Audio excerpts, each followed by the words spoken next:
We're back again, everybody. RotoGrinders NFL Showdown show right here. I'm Justin Carlucci alongside Keith Eister, and Devin is working the boards, and we're wrapping up a long day here. Keith, what a dud of a 4 p.m. game we have between Dallas and Kansas City. Woof. Yeah, just an ugly game all around. I had a ton of Dak and Mahomes, like everybody, I'm sure. But yeah, a complete airball in tournaments. Luckily, cash games worked out, so I was able to salvage a little bit. But yeah, just a brutal tournament slate for me. Yeah, brutal. NBA news dropped since we were on crunch time together. Jokic is out, so if you're asleep at the wheel or watching football, make sure you're making your changes over there accordingly. Yeah, I mean, Pittsburgh and the Chargers. And thanks for joining along, guys. Feel free to drop your questions in the chat, and we will get to them in the second half of the show. As per usual, quick couple of housekeeping items here. BetMGM, get on over there to BetMGM. Use the bonus code GRINDERSBET. That's all one word, GRINDERSBET. Use that over there at BetMGM. Bet $10 to get $200 instantly if your team scores a touchdown. Yeah, RotoGrinders Premium, guys. If you're not rolling with us by now, you're definitely missing out on a lot of good tools, premium audio and video content, as well as some awesome articles. Like and subscribe to RotoGrinders for daily strategy shows that'll help you with FanDuel, DraftKings, etc. And of course, the fantasy football podcast feed. A lot of great audio throughout the week. And Chief and I are having a lot of fun with food for thought. And Keith was recently a guest on the show, and it was cool to kind of have that barbershop feel and talk about the NFL, which is just wacky lately. Anyway, so we have the Chargers and we have the Steelers, Mr. Eister, and I don't know, where do we start? Are the tight end themes going to continue with this slate? I mean, there are plenty of them tonight again, as per usual. And man, first of all, Vegas favors the Chargers by 6 over Pittsburgh, and we have Roethlisberger back this week. Thank God for everybody that has any kind of season-long Steelers exposure.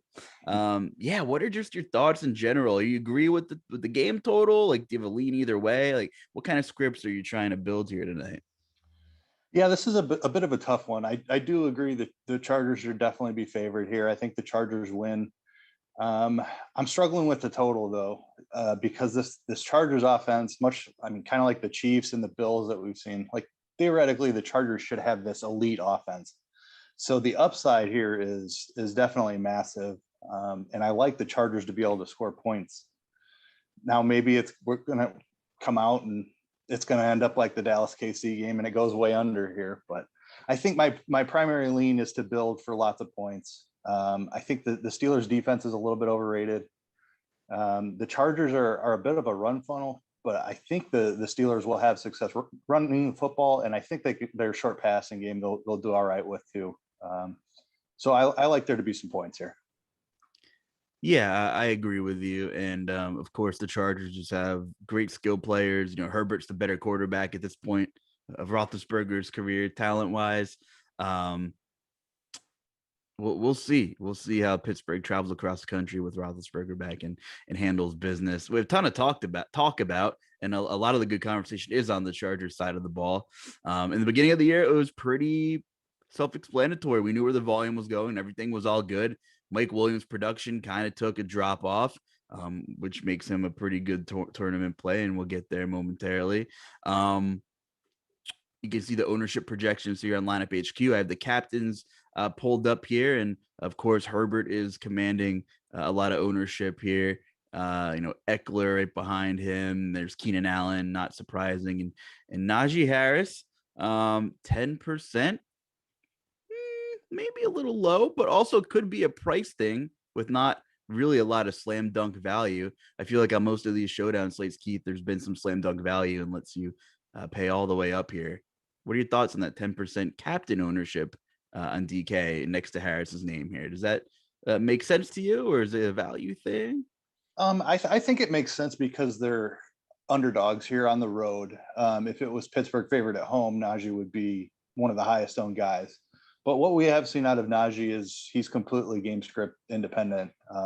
If they're trailing, they're just going to, Ben doesn't throw it down the field much anymore. So he loves to just dump it off to Najee.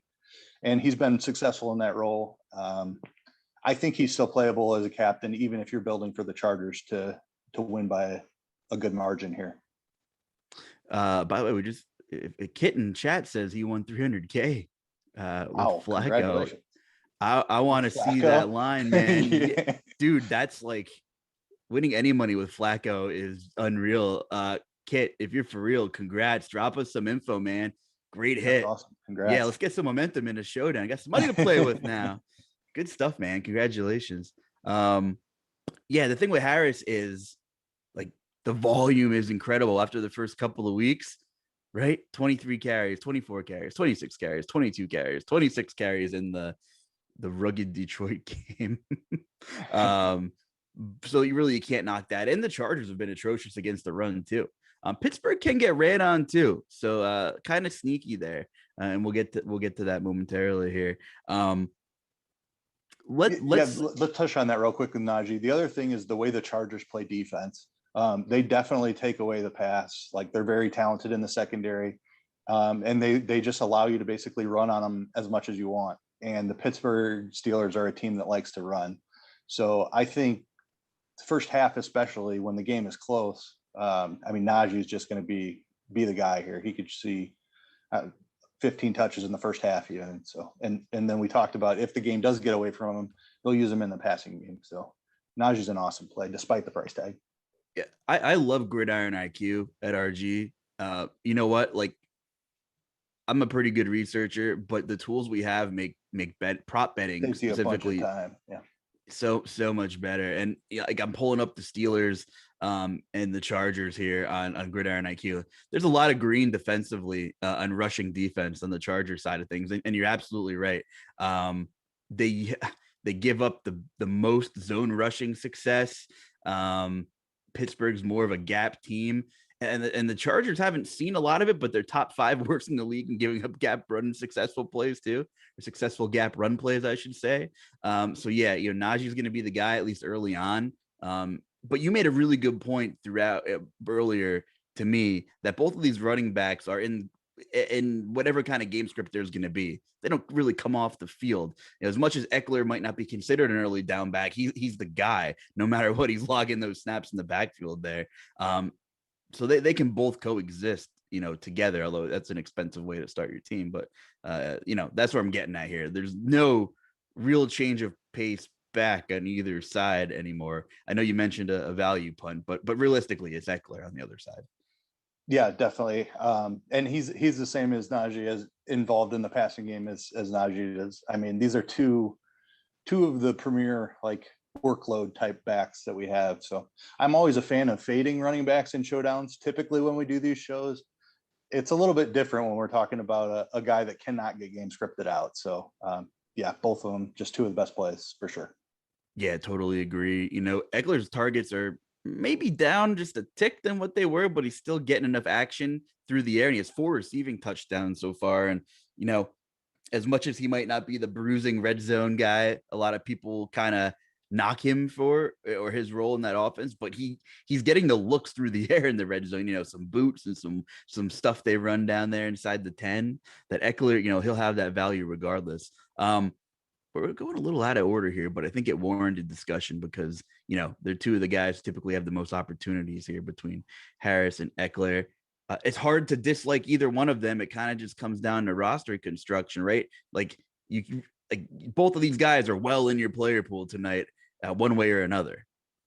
Yeah, like with Showdown, typically I'm going to pick the team that I think is going to win the game, and I'm going to fade the early down running back on the team I think is going to lose. Well, you can't really do that in this situation because they're both involved no matter what the game script is. So definitely important points. Yeah, absolutely. So let's backtrack here and talk about the quarterbacks here. As you can see, I have the gridiron projections up. Let me put the blitz on by Derek Carty because that's my favorite set of projections we have. No offense to anybody else, but the blitz is the real deal. Okay, so you can see Herbert projects a little bit better than Roethlisberger, and everything kind of goes hand in hand there. Roethlisberger's coming way less owned, and he's 1,000 cheaper on DK as well. So it actually makes sense here. Thus being said, like obviously the Chargers have more upside offensively. I agree with you there. And like the Chargers are pretty good at not letting the big play behind them, but that bodes well into what Roethlisberger does though. Like he wants the quick throws and things like that here. I have more Herbert than Roethlisberger for sure. Man, it's just the Steelers have turned into such a strange team, Keith, collectively, right? Because of the way Roethlisberger's skill set has just diminished. Deontay Johnson's still the alpha. Like, I just don't like pairing him with Deontay. I don't know if it gets there tonight, especially with theoretically Najee's gonna have as much room as he wants here. So Herbert is my preference in builds tonight, and I'm mostly building with some Pittsburgh skill guys without Roethlisberger tonight. Where are you at in these quarterbacks, and like, how are they involved in your builds? I like your lean there. That's exactly where I'm at. Roethlisberger just doesn't have the upside. He's not going to go out here and throw for 4 touchdowns more than likely. He certainly could, but I don't think that's the most likely outcome. Definitely much more within Herbert's range of outcomes than it is within Roethlisberger's. And the other thing is the volume that you mentioned and the way that the Pittsburgh Steelers utilize like short passing game. On DraftKings, especially where you receive the full point per reception, Deontay Johnson, I mean, he might be live for 10 receptions in this one. And when you have a guy like that, you don't really need the quarterback because the yardage totals are generally low. And with as much as somebody like Deontay is scoring because he catches so many passes, he's generally going to put up more points than the quarterback. So I would much rather play a lineup with Deontay than I would with Ben if I was forced to choose. And then, like you mentioned, I prefer Herbert for his upside much more than I do Roethlisberger if that's my decision. Yeah, the Steelers have had a little bit of a tough schedule, but he hasn't had a single game of 20 DK points this year. Hasn't even had 19 in a game or 18 in a game. But the schedule does include the Raiders, the Packers, Seattle. So he's had some games where he's had in Cincinnati, and he's had some games where he had some above average matchups. And you're right, the offense just isn't there. And when Najee's getting 20, 25 carries a game, the opportunity is not going to be there. The volume, let alone the production. So tough spot for Roethlisberger. Like if you're playing a couple of lineups, I'm cool with fading him. He obviously offers no rushing upside either at this point of his career. But you're right. He peppers the short throws. So Deontay's in play. And we already covered running back. So the wide receiver and tight end groups, we could probably do them hand in hand. But that's where it gets really interesting. Thanks for sticking with us, guys. We'll get to some questions in the chat in the second half of the show here. And we will also talk about the premium showdown article we have and some leverage builds and some things that correlate with what we're talking about here tonight as well. Wide receiver group. I mean, it's obvious stuff here. Keenan Allen, Mike Williams. They have Deontay Johnson, Chase Claypool's back. And of course, a handful of tight ends here. So let's cover the receivers first, actually. Keenan Allen's been great, consistent throughout the entire year. Mike Williams, when are we going to see him again, Keith? And is tonight the night? I mean, Keenan Allen is the preferred play for me, but he's the preferred play for the rest of the field too. His role has gone back to the traditional Keenan Allen role, massive target share. Pittsburgh does have a talented secondary, so like the downfield stuff where Mike Williams tends to do his big damage, they limit that a pretty good amount. But I mean, if you're playing some deep tournaments, I think a lot of the field's going to feel that way. They're not going to love what they've seen from Mike Williams recently, and he's definitely going to be much lower owned than Keenan, even though he's a good bit cheaper. So I think there's upside. Williams, I mean, he's got massive upside. Like we've seen his 150 yards and 2 touchdowns type of game. So I think you have to have a little bit in tournaments. He has more upside is what I'm trying to get at. So yeah, I prefer Keenan, but Williams has to be in the conversation too. Yeah. And obviously Keenan Allen's going to carry a little bit more ownership and that's fine. There's some Twitter rumors floating around a couple weeks ago that maybe Mike Williams was playing hurt. I don't know. I mean, look at his game log. As if there's anything, no more night and day. Like the beginning of the season, he had double-digit targets in 3 of the 5 first games. And while maybe 16 targets and 12 targets weren't going to be sustainable, we're talking average numbers, average volume from a pass-first team against Baltimore, New England, Philly, Minnesota. 5 targets, 5 targets, 5 targets, 6 targets. Strange, right? Like, just strange. Keenan Allen has been the high floor guy, right? I mean, whopping target totals throughout the season. 6 games so far with double-digit targets. I mean, he has a firm control over the target market share for sure. Mike Williams could be the red zone guy, though, right? Maybe those 5 or 6 targets, I'm playing devil's advocate here, turn into 2 red zone touchdowns. And then you're on your way, right? Like that's where he has the advantage to Keenan Allen. Mike Williams should be the red zone guy. The problem with the Chargers is, God, I don't want to steal anybody's thunder here, is there's like 5 million different random tight ends that also have size that Herbert will throw the ball to in the red zone. So yes, definitely. Before we talk about tight ends, okay, we can agree Williams is a pretty strong larger field GPP play. I like that call. Yeah, I was going to add one more thing. Like when we're talking about captain versus flex, like I would be over the field on Williams and the captain and under the field in the flex, because when Williams is going off, he tends to go pretty big, where Keenan has that safe floor. He doesn't have as much touchdown equity. I think it's more likely that he puts up a score to land in the optimal lineup, but it's not as likely that he puts up like the slate winning score. So I would have more Williams in the captain, more Keenan in the flex, if that makes sense. Yeah. And, if you're multi-entering or whatever, it's kind of a decent way to hedge yourself too, right? I mean, if you're a little light on Mike Williams as it is, make sure you're overweight at captain in your separate builds there and, upload that CSV and you're good to go. That way, if Mike Williams hits, he hits hard for your captain Mike Williams build. So I totally agree. A nice little, lineup construction strategy there when you're multi-entering.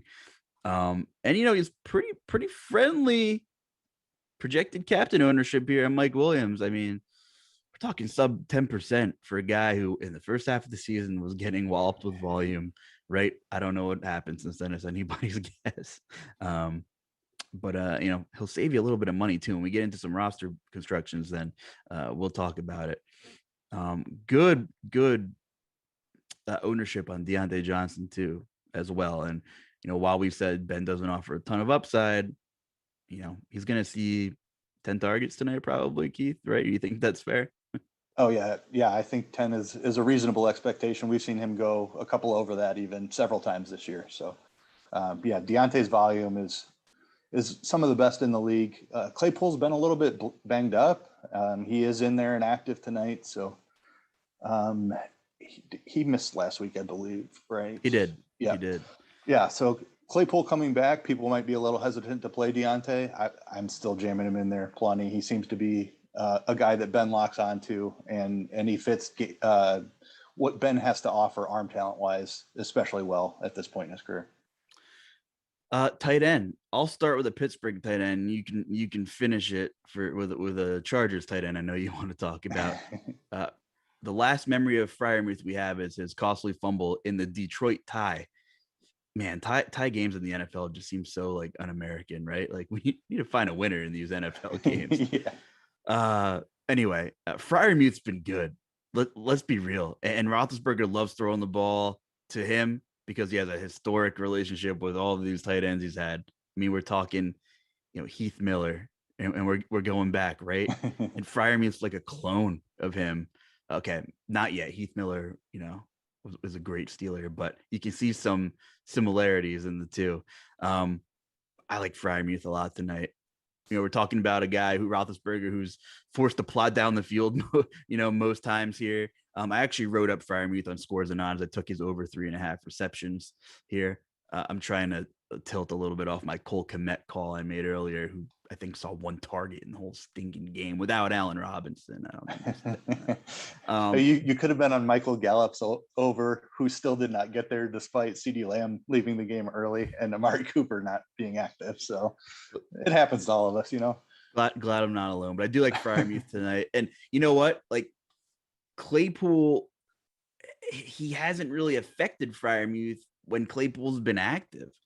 Like Freiermuth's role has kind of remained the same. Of course, not having Juju since whatever week it was where he went out helps. But I mean, Freiermuth's seen a ton of targets since week 6, 7 targets, 4 targets, 5 targets, 5 targets. Oh, I'm sorry. Those are his raw receptions. I mean, that's all you need to know right there. That was actually an accident. I didn't script it that way. Are you worried about Claypool coming back in terms of Freiermuth? Because personally, I'm not, and I like him a lot. We're going to keep that tight end showdown narrative well alive, folks. I like that. Yeah. I mean, with Claypool coming back from injury, he might be a little slow to work back in. I am a little bit concerned about the touchdown equity, but Ben is a guy, like you mentioned, historically has loved targeting the tight ends in the red zone. Ebron is not really a fixture in the offense anymore. This is definitely Freiermuth seems to be the guy in the red zone. And that's really important, especially on showdowns where touchdowns are so valuable. Yeah. You mentioned the way the Chargers play defense, and not only do they not let you run, but are more willing to be ran on. But like in terms of, let me bring up Gridiron IQ again, which is awesome, by the way. So the Chargers allow the 5th highest target share to tight ends. And it's at the 3rd worst.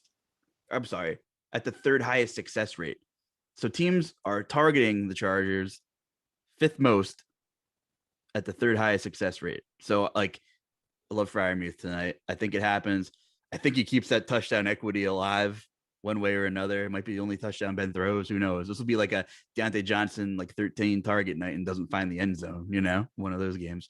Anyway, I like Freiermuth, but for time purposes, I'll shut up now and I'll let you talk about some other tight ends tonight. Let's hear the Charger side of things. Yeah. So obviously Jared Cook is the de facto number 1 tight end in this offense, but I don't love his role. Like they use Keenan and Eckler to get down the field. And then when they get down the field, it's the guy that they use in the red zone that I'm looking for. And that guy's Donald Parham. He just has a better role, in my opinion, than Jared Cook. He has more touchdown equity. And Cook just doesn't do enough in the middle of the field to where I want to play him. So I'm going to be fading Jared Cook. 20% ownership isn't like outrageous. I don't mind it. If you like Jared Cook or think that he fits your roster well, that's completely fine. He's a fine play. But I'm going to be a little bit underweight on Jared Cook, and I'm going to be significantly over the field on Parham. I just like his red zone usage. I like that he's going to be a little bit lower owned, and he saves me a little bit of money on Jared Cook. So it's definitely Parham over Cook for me. I like that call. And I think he has a showdown touchdown this year already too. Like he has 3 touchdowns this year. That's just disgusting. I'm pretty sure one of them was on prime time too. Well, a part of this tight end theme for showdown narratives. Yeah, he fits that narrative very well also. I think Steven Anderson has a touchdown this year too. Yes, he does. God, you just never know. One week he's playing special teams, and the other weekend Herbert's looking for Steven Anderson in the end zone. Like, yeah, like last week he didn't even receive a target. The week before that he was targeted 4 times and he scored. So, yeah. I don't. Ridiculous. That looks like an anomaly. Haven't seen that type of usage from him all year. Certainly a large field dart. If you want to throw that in a large field, that's fine. But Parham is the guy that has seen the usage consistently this season. Yeah, and he's got good size. We've seen him score 3 times. So if you're looking for a value play, he's probably he might be the best value play in the slate, in my opinion. Right? That has reasonable touchdown upside. Yeah, he's up there for me. Yeah, he is for me. Kickers are in play too. We'll get to that. I think you can take. I mean, this is another deep tournament. You can take some stabs on a Chargers backup running back. They don't love to give it to Eckler down there on the goal line.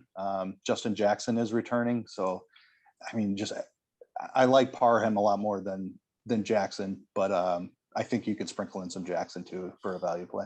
You did have that Darrell Williams call like weeks ago when he was irrelevant. So maybe this is your new Darrell Williams call. So no, but you're right. I like it. You know, we did talk about how Eckler doesn't have the size, and it's not that, you know, he does get some like inside the 10 work sometimes though, but you know, they do like giving it to a bigger back once in a while. And Jackson is serviceable. I mean, we've seen him in the last year or so in Eckler's missed time. Trust me, I know I'm an Eckler season-long keeper owner. Like I've had him for 3 years and he does miss time. Anyway, I like the Jackson call. We covered some tight ends we like here. Like, I just what a difference a calendar year makes with Eric Ebron before we move on. Like that's a total fade that I have. And if he burns me, he burns me. His role is just gone pretty much, which is why I like Freiermuth, you know, even so much more. I don't know. Do you have anything on Eric Ebron? Because we're just talking about touchdown equity guys, and last season, let me just bring it up here. Like just ridiculous, right? Yeah, he was targeted a ton in the end zone last year. I do recall that.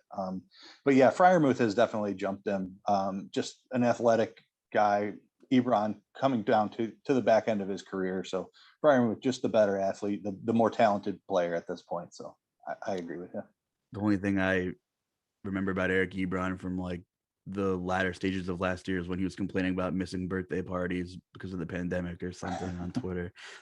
Anyway, defense, kickers, you know, what kind of builds, you know what, like it's not even what kind of builds would a defense be plausible to play in anymore, is because you can get a pick six or a fumble recovery for a touchdown and there's a chance that they're optimal while a team still hangs, you know, 24, 25 points on you or something like that. I guess just notable things is TJ Watt is out, I believe, tonight. So like there's a premier guy who has a lot of like one major less thing Herbert and company have to worry about, because that line is not very good that the Chargers have. Like these are two teams where the lines are pretty bad. Like Najee's running behind nothing. And it doesn't help when Ben's a statue either. So as much as like you think this is an offensive game, and so do I, but there are some chance for some splash defensive plays with how bad both of these lines really protect the quarterbacks. I mean, Herbert's on his rear end quite a bit throughout the course of the season too. I don't know. Neither of them are 5K. They're 44 and 42. I don't love it, but I could also see a large field winner from one of these defenses. And I guess I guess my lean would be the Chargers, just with how quick Ben gets the ball out and how much they're going to be giving it to Harris as well. Those are just my thoughts. I'm not making them priorities, but the lines are really bad. And anytime you have bad offensive lines, you just have such a higher probability of some dumb stuff happening, as some would say. Yeah, I think an important point, like I don't love using defenses ever, but we do have a little bit of a lack of value on the slate. I mean, we talked about Parham being deep field, more likely, probably the best value play. Jackson is super deep field. And it's because neither of these teams really utilize a wide receiver 3. So to get that 2K wide receiver like Jalen Guyton or even James Washington is 4.8. He's priced up a little bit because Claypool's missed some time. Like, I don't love either of those guys. I think you can work some defenses in just because of the lack of value on the slate. Yeah, good point. Kickers always seem to be relevant when you don't want them to be. So I know Boswell had some health problems. He was dinged up a couple weeks ago. I guess he's okay now. On the flip side, you have Dustin Hopkins, the former Washington football team kicker. See how I did that there? I was gonna say the red word, but I didn't. Yeah, right. I mean, you said value is far and few in between. So I mean, there's a chance that these kicker, one kicker works in a lineup. I don't think two is gonna do it tonight. I've been wrong before. I'm okay with using one kicker. I mean, you have any thoughts on kickers? Yeah, the kickers are definitely in play for value here. I prefer them over the defenses. Just when there's points, the kickers generally come along. If teams are moving the ball well, the drive stall out, you get some nice field goal attempts. Whether they make them or not is a different story. We had some more field goal problems in the NFL today, as has kind of been a theme for a couple of years. But both of these are fine kickers, and with the lack of value, I think it's definitely reasonable to think that one of them can kick 3 field goals with a couple extra points, and you're in good shape if you get that. About 8:00 Eastern, guys. About 20 minutes before we got to finalize those lineups. STL Cards did the NFL Slate IQ Showdown article, great premium work we put out for every Showdown slate, and I'm sure most of you watching probably reference it, but in case you haven't, really good stuff here, by the way. It looks like 4-2 builds provide the most leverage in this sample size of similar teams that we put on here, and it looks like 3-3s are a close second. Now, again, if you're newer to reading this article, that's not like a stone cold lock, but our historical data is pretty good. And I did land on some 4-2s myself and a couple 3-3s, so that was good to see that research was there. Yeah, that's what it's showing anyway. What are your thoughts on 4-2s and 3-3s? Like, do you have were you landing on anything different, or is there any reason to kind of go like an onslaught 5-1 in this spot? I personally did not go that direction at all. Yeah, 4-2 was my most popular, 4 Chargers, 2 Steelers. And the Steelers being so concentrated on offense, I think helps that. So I found a lot of times I was running 4 Chargers back with Najee Harris and Deontay Johnson fading Ben, like we talked about.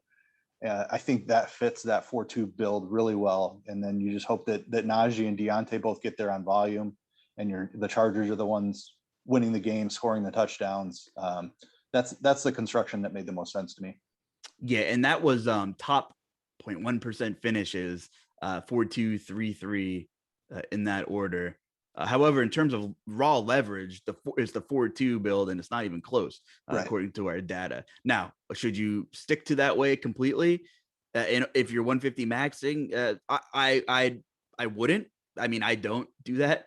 I prefer to build where the leverage is, but I also like to have a couple of different scenarios with 2 4s and some weird stuff as well. Again, you mentioned, like, I think 2 4s aren't my favorite, but you said the volume is so condensed pretty much on both sides of the ball that 2 4s are possible. Like, if you have one guy that catches both touchdowns. So I kind of get it here. Like, God, this was like Eric Ebron of last year. He'd catch 2 touchdowns from Ben in a primetime showdown and be optimal, right? Like yeah. One of those type drills. So I understand the 2-4, but I'm not really going onslaught either direction here. And my best guess is that that's not going to be optimal anyway. Yeah, well, I mean, we've definitely seen some weird things in the NFL, but I don't expect the Chargers to just run away with it completely. It should be competitive for most of the game. Yeah, and you know what? Based on our data here, reading this article a little bit more, wide receiver 2s provide some leverage. Then you have RB1s and wide receiver 1s, but like you have got, like, for the first couple of games of the season, it was, well, who's the real wide receiver 1 in Los Angeles? Eckler can kind of like also have that label as a receiver with how much volume he gets as well. And typically, and when Juju was active, it was, well, who's the real wide receiver 1 in Pittsburgh? Now we know it's Deontay Johnson. After that, like, I know Freiermuth's labeled the tight end and Claypool's labeled the receiver, but in terms of volume, like, who's the next one in the pecking order there? And I love the data we have, but sometimes you take things with a grain of salt with labeling one player or another. You know what I mean? Like, I don't know, Eckler is almost more of a receiver than a running back some games. So I don't know. We talked about Mike Williams, and it kind of makes sense. And it looks like wide receiver 2 is providing a lot of leverage. What has happened to him in the last couple weeks? I don't know, but he's always a red zone threat. And I think Williams is certainly an interesting larger field call. Yeah, he definitely fits that the data that you're looking at right there. As far as wide receiver 2 having a ton of leverage, I think that's the way that this ends up hitting is if Williams goes for a big game. And right on cue, I'm reading the next paragraph in STL's article. It says, "Hello, Mike Williams." So Yeah. that's awesome. That's awesome that everything matched up there. This being said, Keenan Allen is the volume guy, and it wouldn't shock me if the cards broke that way either. But in terms of ownership and captain ownership, love Mike Williams tonight in larger field stuff. Let's do a mock build, 8:05 Eastern here. I'll pull up the lineup preview here on Lineup HQ. And I don't know, let's gear this towards smaller field, like 400 to 1,000 entries, 3 max type of target here, I guess. So we're not looking for like crazy large field build. So if we're playing something, for an optimal-ish type build, but still have tournament upside here, who's your preferential captain here? I know you're talking about the Chargers and you landed on a bunch of 4-2s here. So I guess would you play Mike Williams when you're playing in fields that are of that size, like 500 entries to 1,000, or are you looking at a different Charger? Yeah, I mean Williams is still, I think, my preferred captain. I wouldn't play him with Keenan though, so I have a good amount of both of them. I'm roughly about 20% on both of them. I think I have a good amount of Eckler as well. And I mentioned Najee being in the conversation just because of how big his role is. So, I mean, that's where most of my captain ownership lies. So it's up to you. I would say I would lean wide receiver first in that type of build. It'd be Keenan or Williams for me. I think Keenan is a safer choice. So in a small field, maybe that's where you go. But if you're trying to get first place, I think Mike Williams is the correct choice. Yeah, I agree. That's a good assessment. I mean, geez, he hasn't even had double-digit fantasy points in like over a month. It's not comfortable, but I think that leads to lower ownership, and that just helps with the leverage conversation. I totally agree. You know what? Let's just go for it. We'll use Mike Williams. And I really at captain. Oh, my bad. That went in the flex.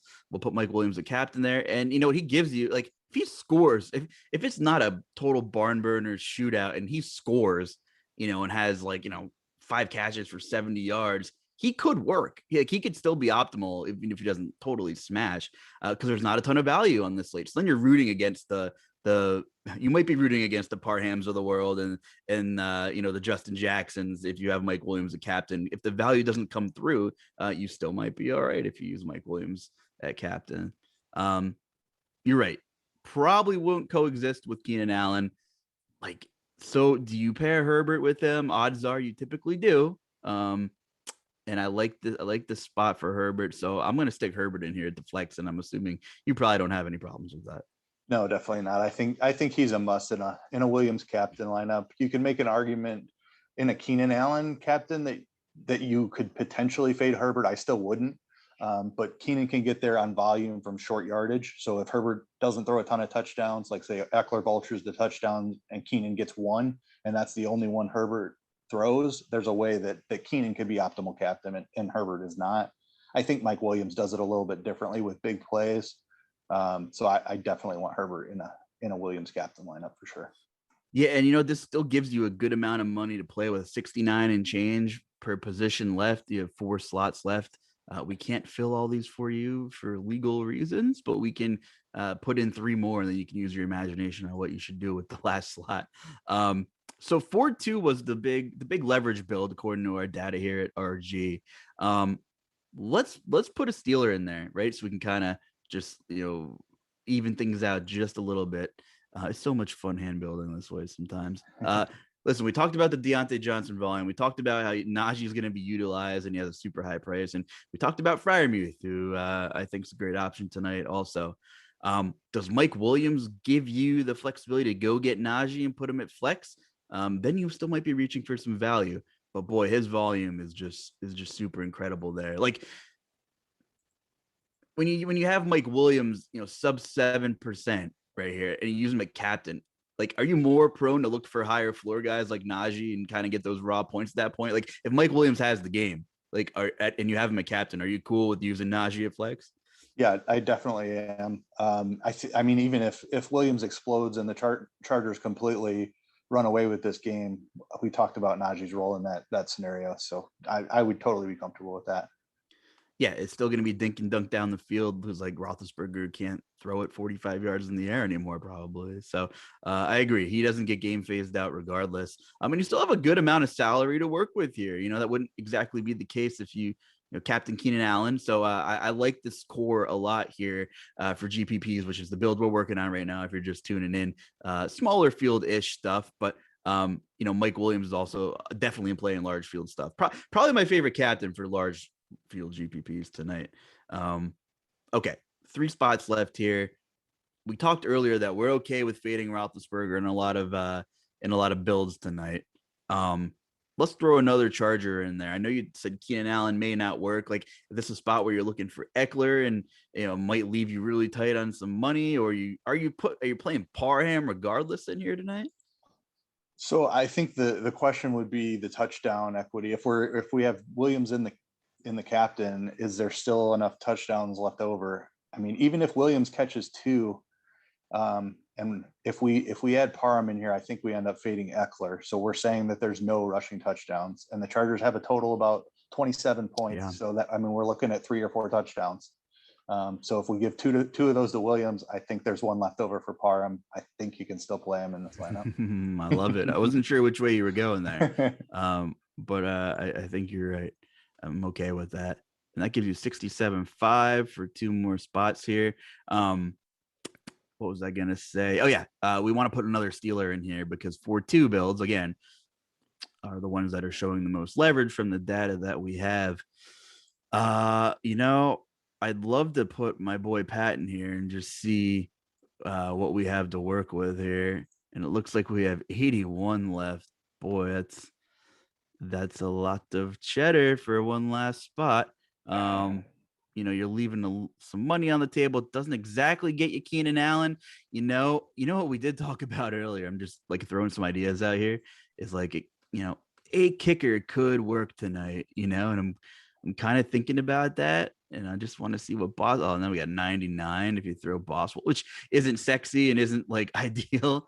But you could still do a lot with 99. I mean, there's a Chargers guy here who fits. I know you said, you know, but it could be more of a receptions and yards thing. Like if there's no touchdown equity left over and the game's kind of ugly, like Keenan Allen can still go 9 for 90, right? In the right game and be okay. That's probably more of a larger field idea, you know, but it could work.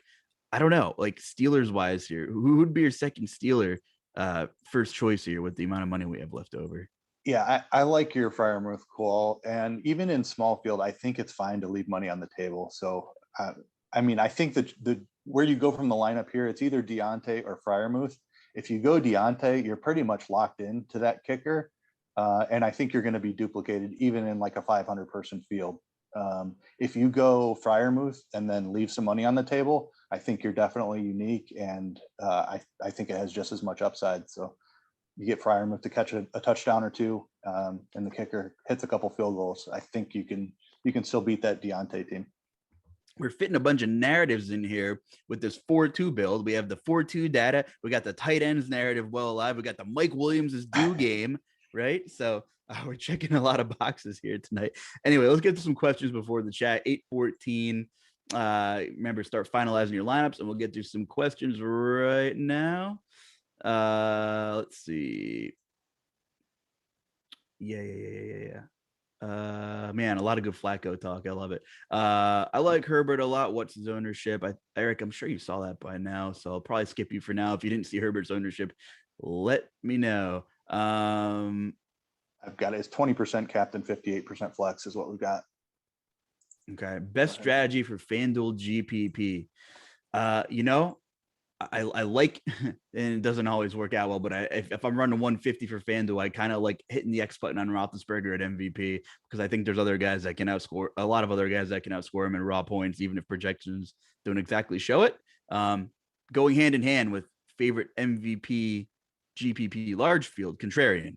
contrarian. So I guess that rules out Najee and Herbert probably.